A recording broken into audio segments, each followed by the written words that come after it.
Okay, so the next panel is again an anti-gyan session, but not at all exploring the topics that we explored. The third one actually, the one after this is going to be about VC, so there'll be some overlap with angels. So here's the thing. We know that media, news media, television, newspapers, etc. are very powerful, right? But I must tell you, a couple of years ago, maybe as recently as 1 year ago, there's this famous politician from Uttar Pradesh called Azam Khan. Many of you know him. He lost a buffalo. And he used the police machinery of Uttar Pradesh to go searching for his buffalo. And all our journalists in mainstream media carried huge stories about how Azam Khan's buffalo is lost and the state machinery is being misused. I must say that the topic was very trivial. I still found that the reporters went and did research, they did fact checking, they developed some insights, which is more than we can say about what our startup reporters do when they report startups. So to talk more about this, and already we see claws being sharpened there, let me call upon stage some people who have had the privilege of asking me questions in the past, and this is my time to have revenge. First and foremost, Abha Bakaya. Please give her a big hand. So unlike the poor angels in the previous panel, the journalists who are coming on stage today are all, celebrities of sorts. So Abha and I have met at Bloomberg TV, which is where she was most famous. She would cover everything right from markets to startups, which by the way is one of my pet peeves. You should not allow markets reporters to cover startups, but not against you specifically, Abha. Let me call Pooja Sareen. Pooja Sareen is one of the co-founders of Inc. 42. All those spam emails we keep receiving from various newsletters, not from Inc. 42, but several of those links eventually land us on Inc. 42 and we have all read it. In fact, in the startup reporting space, Pooja can easily be rated in the top 2 women in India, right? So let's give her a big hand for that. And also call on stage Harshada Sawant. Harshada Sawant is from CNBC Awaz, and she has given me huge amount of threats that if I don't treat her well today, she knows how to treat me. Just by the way, Abha, you are the only one who didn't threaten me that way today. Right, so we are going to begin talking about Azam Khan's lost buffalo. No, certainly we are not going to do that, right? But we are definitely going to have to visit topics like hype, data, insight. I'll tell you what my pet peeve is. Even a topic which I find boring, such as the stock markets, which Pooja doesn't cover, but Abha and Harshada have covered, I find that you guys go out and do okay, so this is not about you, not about your publications. I'm talking about the entire community of startup reporters, right? So it's not personal, please keep that in mind. So I find that there's a lot of research that goes in, while when a Flipkart has a markdown, or when something happens, Flipkart fires somebody, the way I find, there's a frenzy. Everybody wants to be the first one to report, or maybe they have a fiat which says, let's have more stories on startups. I don't know which one it is, okay? But what seems to happen is that there seems to be very little analysis, and we are seeing very superficial reporting. Am I wrong? And this is open to all of you. Well, thanks, Ajeet, for having us on the panel. I've only ever asked you nice questions, by the way. So I'll ask you nice questions.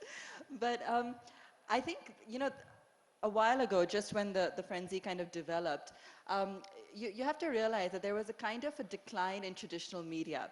The era where we had the sort of glorious stories of the Tatas, notably Mahindras and so forth in the past. I mean, there's been a bit of a gap. And I think, there was a need for perhaps fresh inspiration. And just when some of these startups, grew to a scale where they were worth talking about, the media kind of caught on to that. They caught on to the fact that there were fresh stories out there, fresh success stories, and stories that an audience was actually captivated about. How are these companies managing to create value so fast, so soon? What are they doing? And so, yes, I think there was some kind of a mandate to go out there and cover a Flipkart, cover its day-to-day actions, cover some of the other unicorns, and then gradually from there move on, of course, to the entire ecosystem. And I'm sure, you guys will want to add to that in terms of how today there's interest in every single thing that's happening. Let me actually, before I'll extend that question and bring you in, Harshada. Yeah. I'm feeling so good about this. I've seen Harshada do this to me, so it's like the ultimate pleasure today, Harshada. So here's my question to you. See, when Flipkart suddenly has a devaluation, everybody says, you know what, this 10-year-old or unicorn doesn't even make a profit. What is its sales margin? What is its GMV story all about? I have a feeling that at least traditional business media uses stock markets as a benchmark and then sees how well do startups fit in that. Right? Try to do the reverse, by the way, it will lead to hilarious results. Harshada, do you think that might be at the heart of this? It is at the heart of it because, I'd speak for myself. 15 years of covering business and most of it has been covering stock markets and listed companies. So when we started talking about Flipkart and Snapdeal and everyone else, yes, you would talk about how different their business model was, how many customers they've reached out and everything. But then your editor would actually come out and ask you, yeah, all this is great, we're using this platform, but paisa banate ki nahi banate? And at the end of it, it would come down to that because that's the first thing you ask an Infosys or a TCS or any other listed company as to how much revenue are you earning, what are your profit margins, and are you really profitable, EPS and all of that. And somehow, unfortunately, the Flipkarts and the Snapdeals and the likes have to face those questions too. Because all of us are keen to know as to how soon will you become profitable. I think just to add to that, there's, there's one comparison between listed companies and startups. There's another comparison if you take a look at startups versus other unlisted companies out there. No other unlisted company has ever got this kind of attention. They've never been obliged to give out information at all. Even some of the bigger ones, they're very kind of away from the media or just give out statements when they want to. I think in the startup space, the reason why some of these questions are also coming up is because there's seriously a lack of data. There is a lack of information in terms of overall for the space, how much funding has actually gone in, what are the kind of sizes of companies. It's still a bit disorganized, and I think people are trying to find a way to judge the metrics, and I think that's what leads to some amount of that confusion. The best way, of course, is you have a good source in the registrar of companies and he keeps doling out information and it is happening, but I don't know how much of that would you really believe till you haven't seen that information yourself.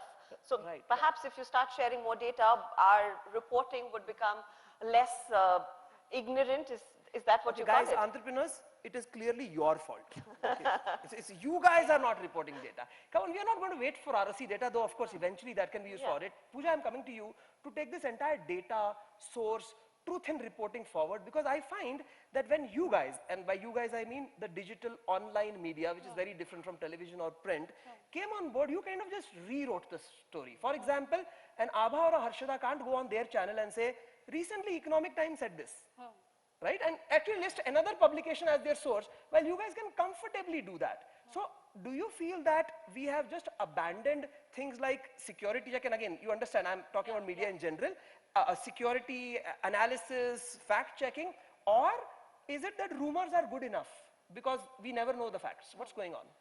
So actually when you are into new media, one of the key metrics for a digital media company to survive is page views. That's something, it's true.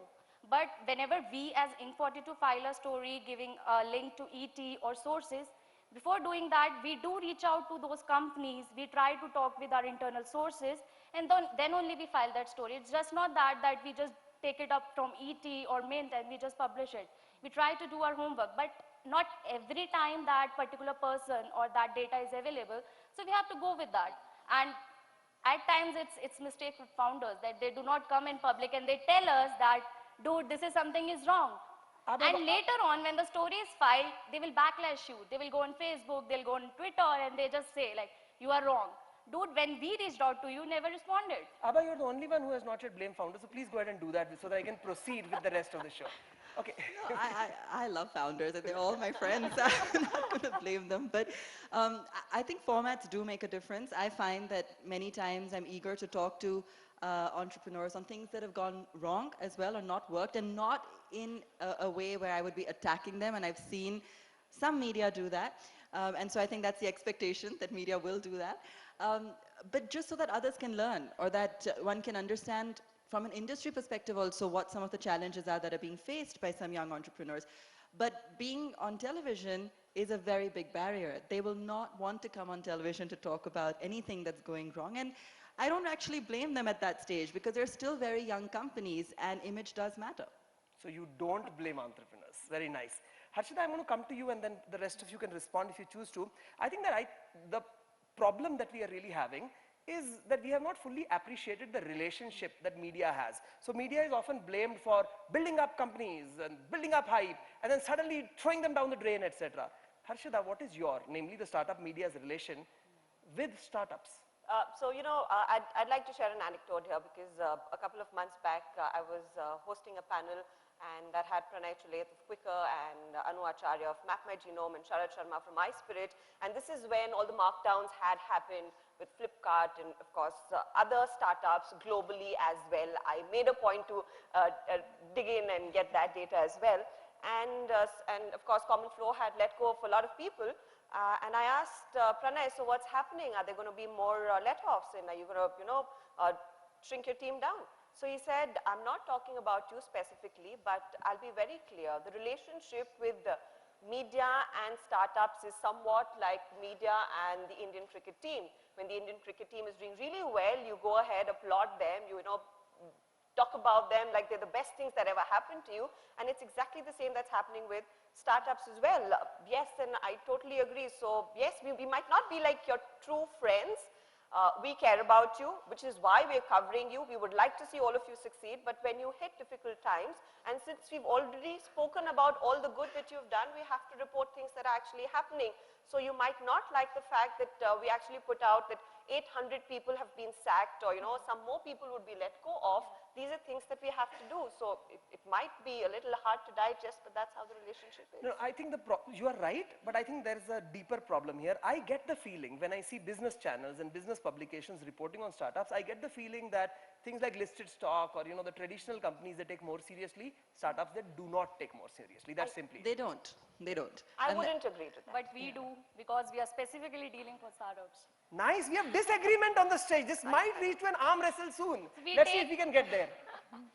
No, go No, ahead. you go because she has to disagree with you. So you have to first say something. Well, we don't, because from a business channel's perspective, it's not because we're not interested in what's happening otherwise. We are, but if I have to give airtime to a story that's affecting a listed stock with a higher market value, I will do that because there are shareholders involved. And at the end of the day, we're catering to those shareholders, and we're trying to tell them, we're trying to also watch out for them and take care of their interests. I'm sorry, I know you don't interrupt me, so I should not interrupt you, but I'll just tell you that even in the case of startups, there are shareholders involved. Absolutely, absolutely. But at I am one of those poor shareholders, and I keep regretting it. But these are more public listed companies, higher market cap, etc. And so we have a better way of judging the interest in that. So, I mean, I would love to give, for example, an hour of airtime, prime time to, let's say, a big breaking story, on a major startup. But sometimes it doesn't happen. It's really hard to fight to create that space versus another breaking story that could be on some regulation that's affecting one of your nifty 50 companies. It's really hard at this point to sort of make a case for that, even though there's consumer interest. So it'll fit on the show, it'll be there for absolutely, but it's still tough to make that fight and give it that priority. Harshada, why do you disagree that you believe you take them seriously? Yes, of course we take them seriously because this is what I'm covering and I enjoy covering that.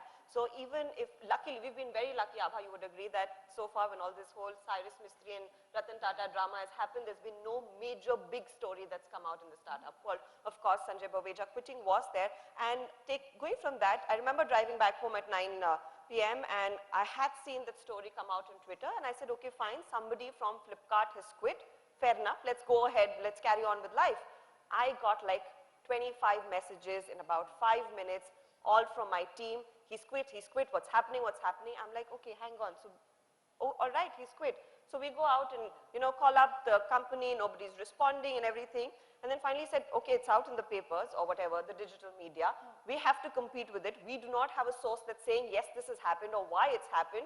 So either you just pick it up from there or just hope that Wires carries it and you carry it from there. When Abha says, we do not give it as much of importance, it depends on what kind of news day you're having. If there is a big company that's had a big shakeout in a listed company, of course all the attention is going to go there. But when there are important things happening, when perhaps vendors are extremely unhappy with the e-commerce players, we carry it. When Ask Me said, we're shutting shop and the employees and all investors went all over the place, we covered it and it got adequate airtime. So I would completely disagree with Abha that it is not important to us. I must, however, because there are people who are working in these companies or perhaps would like to work for these companies. You need to look at it from that angle as well. So do you have an existing enmity with each other before coming here today, No. or is it just arising right No, now? it's Okay, not. okay. And you'll be That's to TV blame. I'm so good, yeah. Okay, Pooja, you know, when I have talked to all of you on multiple occasions over the years, there is a word you use related to journalism, which I don't hear anybody else in the startup use. You keep referring to investigative journalism. Does that have a room in startup reporting? What have you done, or what do you think is the future of that in our setup? I think in India, investigative journalism in context to startup is pretty less. Only Mint does that, and now we have Ken, which is also doing it. In terms of Inc. 42, we have done some like 7-8 stories, investigative pieces. So, you know, after those pieces, we do get a backlash. People stop talking to us, or they just abandon us, that they do not want to talk to us, they do not want to be associated with us in future. So that is something which happens. So for us, doing an investigative piece has, you know, a major focus which we see that after reading our story, if even 100 people are impacted positively, then we'll do it. And frankly speaking, we have just done few stories. I have a bucket full of investigative pieces. I have done my research. I have people supporting me. But no one is coming on the record. So we have to somehow skip doing those stories because we do not have enough data out there. And even through our stories, we do not try to give our opinions. We just talk about facts. We just talk about proof. And we want like people to give their opinion and take decisions, which usually does not happen. They do not take it too seriously. They'll see, okay, theek hai, then they will go. They have their own opinions and their own gangs and all that. So we love what you're saying. Give an example. See, Harshada gave so many examples with names. Name what you did which people hated you for. I don't think Otherwise I will. So you do it. you can take. So okay, are you telling me to do it? Yeah, Okay, sure. so roughly a year ago, few days after the NASSCOM product conclave of 2015, should I continue, Pooja? No problem. Because you know where I am headed. Right, so Inc. 42 changed the texture of startup journalism in India, according to me, with a landmark piece on a certain gentleman who was very popular in the startup space. Should I keep going on, Pooja? Yeah, I have no problem. Okay, this guy was very famous, most of you may know him, is Mukund Mohan, right? Okay. And there was like blood on the streets. I believe you were slaughtered, Mukund of course was slaughtered, and all of us were like, who is next? Is that what we are going to see more of? Yeah, we want to do that kind of stories, but that's what the problem is. People do not talk on the records. And we cannot say that entire story, we are putting allegations on someone based on our sources. XYZ person said that. So that's the main problem. So we have to keep on skipping those kind of stories. Look at people in the front row here. And Even do you I'll just see give an somebody who you would like to do a example. story on? And then I'm actually pointing to somebody by a mistake, as in, who is this person? Is Mahesh Murthy? Probably? I never No, had okay, an intent to do a story on him. Okay. Yeah, Mahesh, That's you're not a too- good too sign, far. Mahesh. That's Yeah. not at all a good sign when she said she does not intend to do a story on you. Mahesh, but coincidentally, guys, Mahesh Because is I on do my not next have panel. Okay? anything against him. No, you have nothing I'll against just Mukund give an Mohan also, I'm example. sure. No, so for Mukund Mohan, it took us 2 months to do that story. I talked to around 100 people in the ecosystem. These are biggies, these are startups, these are investors. They never came on record. They never shared that story on social media. That particular story was popular in private messages, in groups. No one took the onus to come and speak in front. So that is Hence, what, it was a good thing to have done or a bad thing to have done by your side. for me, it was a good thing. Like, But you my will not do intent- more of it. We want to do it more. We did another one early this year on Rahul Yadav. Yeah, You but- know about that. Yeah, by the way, Abha was the first one to interview Rahul Yadav when he came out of his whatever, his abandonment of the space, right? I'm going to ask you something which, by the way, is trying to put it all together. So I think that the way websites, digital media report on startups is distinctly different, as in they are faster, they take opinions, they are controversial, while TV and print is relatively more conservative. So do you think this is a great thing to happen and you can learn from each other? Or do you think that they are really bad and we should just tell Pooja, bye-bye? No, I think it's fantastic. I want to tie in a couple of points here. I think why it's fantastic is because our entire industry has so many changing dynamics at the moment. And I think there's a lot of room for different formats, as well as to learn from each other. And from a TV person's perspective, I'll just give you a sense. I mean, we're already covering startups so much more than we ever were, right? You've got other channels as well giving slots in the middle of the day. You know, we have a very prominent slot which is at 3:30 after markets shut. And it's very popular. It's called Rising Stars. It's live. A lot of startups, it's their first ever TV slot. But now I see other channels are also doing it at noon, other times, peak market hours. You know, so it gives you a sense of the kind of importance that it's been given. You know, from a market perspective, what we hear from all the veterans is always these business models are not proven. Okay, they always say that. Now, before everyone here gets their claws out, I just want to make an interesting observation. We've all heard the whole Tata story, for example, today, right? We know the kind of debt they're reeling under. My question is, how is that a sound business model? Right? So it's very interesting because the same people that are questioning these young companies and saying, tell me how you're going to make money, are betting on companies or traditional horses that are now fumbling. So it's actually interesting times. It's interesting times for traditional versus new industry, whether it be in the markets, whether it be in media, across the board. And that's why I think it's actually very exciting. I am about to give up. You guys are just too good. You've given a microphone, you know how to play with it. So I'm going to like totally give up my role and give it to you instead, where we will end this session. Of course, there'll be Q&A after this, by asking you. You know, I was trying to air my pet peeves with startup reporting. I'm sure you guys have pet peeves with startup reporting, right? So why don't you, all three of you, one by one, tell us what you think is done wrong, what you think should be done much better.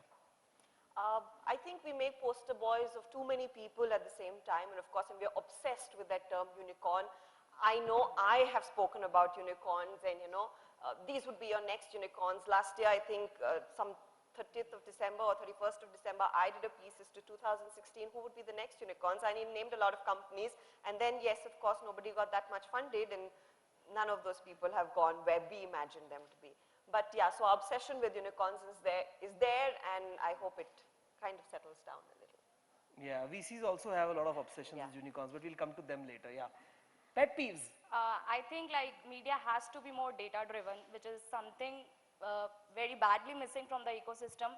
We keep on trying new things in terms of data. We come out with funding reports, sector reports. So I think that is something which, you know, startup as a whole really need to read about. Secondly, we should stop glamorizing startups. That is, you know, the much required thing. Like for me, like we do not do that, and we really do not prefer. Others should also do that. Before we go to Abha, Pooja, do you, for the peeves that you listed, do you blame these TV journalists? No. No, just asking you, as in. No. Okay, cool. Abha. Not in general. No, not specifically We these love two. online and print, guys. We have them on air all the time. Okay, Abha, pet peeves.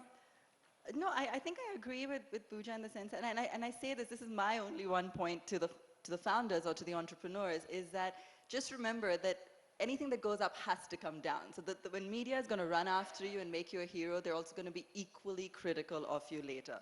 And I think that there's a little bit of maturity that needs to come into the space. I think a lot of young founders initially really enjoy the attention, and I don't blame them. Some of them are doing great things. But there's a responsibility that comes with it. There's a responsibility in terms of what you're saying, then keeping up with those promises in terms of corporate governance, because then people will pry at how you're handling your operations. And at that point, then you can't step back and say, it's none of your business. So I think there is a little bit of that needs to come in, and perhaps that's why also I feel in the last 6 months, and when we saw that kind of slowdown, what everyone was calling the winter in the startups, bubble. yeah, I did feel that a lot of the startup founders did kind of buckle down and were getting into just making things work. They were spending less time with us and you know, talking, and I actually appreciated that. I think that at the end of it, there would be more to say for them. Perfect. So, ladies and gentlemen, I think these women really defended themselves, right? These journalists really defended themselves. Please give them a very big We have to be politically correct. So says Ink 42. We'll give them a big hand. Okay, so we have a time for like 2 questions if you have any, but okay. So we have hands being raised left and right. They didn't want to ask angel investors anything. You know, okay, so I'll tell you what questions are not allowed. I would like to come on your TV channel. What do I need to do for that? Okay, or is it allowed? Maybe it is. Come on, let's have your first question. Yeah, I just want to ask everyone, so what is the best PR advice every startup should follow? And what do you suggest? Early stage startup, probably. please ensure that you know whether the media organization you've reached has covered you before or not, or if you have a PR agency, please ask them to do that basic homework, because we get calls from, I'm representing an XYZ company and we would like you to cover them. And you're like, hey, you know what, we covered them a couple of months back, but we're doing something different today, so why don't you cover us again? It really doesn't work. I mean, I really want to put that phone down then. And stop spamming media through your PR firms. That's my piece That of is advice. the media's job. It's not your job. Sorry, Abha, do you have a, sorry. I was saying also, Sometimes media reacts a little slowly, as you might have noticed, but yeah. also for television, work on your presentation skills. It makes a difference. It really does make a difference. And some people have actually come in and asked me just before the show, is there a particular way you'd like me to talk or speak? And I mean, it's a little bit of short notice at that point to kind of, you know, give them a sense. I think if you just spend a few minutes with your PR manager or whoever it is to advise you, it really helps. And I know startups are supposed to dress casual and stuff, and that's not an issue, but you can still be casual and smart. You know, and you don't have to kind of come in as if you've just gotten out of bed. Trust me, less people watch. I have another point to make. Please do not shy away from speaking Hindi, no matter how bad it is, because that way you reach out a much larger audience than you do by, you know, just speaking to an English channel. And I'm saying this because I run a show in Hindi and I work with the Hindi channel, and the kind of response we get from companies, like I've seen a particular startup and I want to reach out to them, might be a new customers, might be a future employees, might be people who would like to be mentored by you. So, you know, speak in every language possibly can. आप मुझे ये बताइए हर्षदा जी जी so anyway, so we'll take one more question before we are done. Anybody can run with the mic here? Oh yeah, okay. In this day and age, is Flipkart really a startup?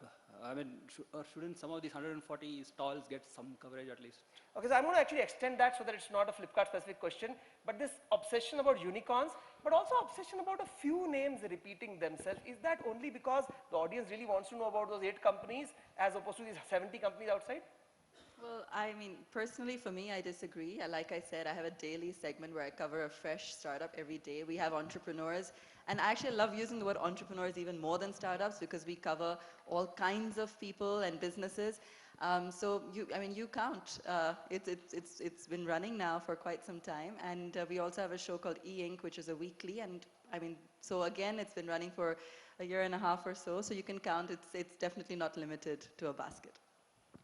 And on this point to prove, there is no enmity between Abha and me. एक minute Hindi में बोलिए please Hindi में बोलिए मैं आपने आपको जैसा बताऊंगी कि हम बहुत सारी कंपनियां कवर करते हैं, बहुत सारे एंटरप्रेन्योर्स कवर करते हैं, बहुत सारे SMEs भी कवर करते हैं. तो कोई ऐसा नहीं है कि सिर्फ फ्लिपकार्ट की स्टोरी आ रही है, सिर्फ स्नैपडील की स्टोरी आ रही है. हाँ, वहां से बड़ी खबरें आती हैं, लेकिन अगर आप हमारे शोज देखेंगे तो आपको बहुत सारी इंस्पिरेशनल स्टोरीज दिखाई देंगी जो छोटे शहरों से भी आ रही हैं. तो it's not only about the metros and unicorns. But you know, just I have to say that at some point you got to leave the judgment to us, because I mean, this is also our work, and sometimes we do get badgered. As in, I remember a founder sent me her news, her funding news, and I said okay, and I didn't. I mean, we flashed it, and that was it. It wasn't something perhaps that we wanted to take forward. And she actually messaged me kind of through the night, kind of needling me and kind of saying, do this, do that, or tell me.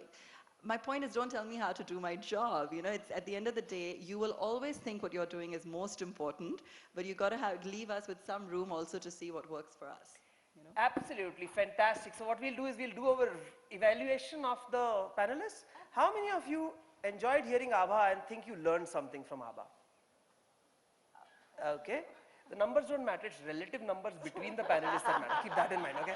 How many of you feel that you learned something from Pooja and really gained from her presence on stage? Okay? The same people keep raising their hand. And how about Harshada? How many of you gained from Harshada? Nice. So I think there was a little bit of a variation, but I think you guys were all delightful. I hope you had a good time. And the 2 of you can continue your fighting outside now, is it not right now? So please, we would like to felicitate you. Abha, Bakaya, please give her a very big hand. Pooja, Sareen, thank you very much for being here. And बहुत shukriya Harshada ji. शुक्रिया. Bye bye. Okay.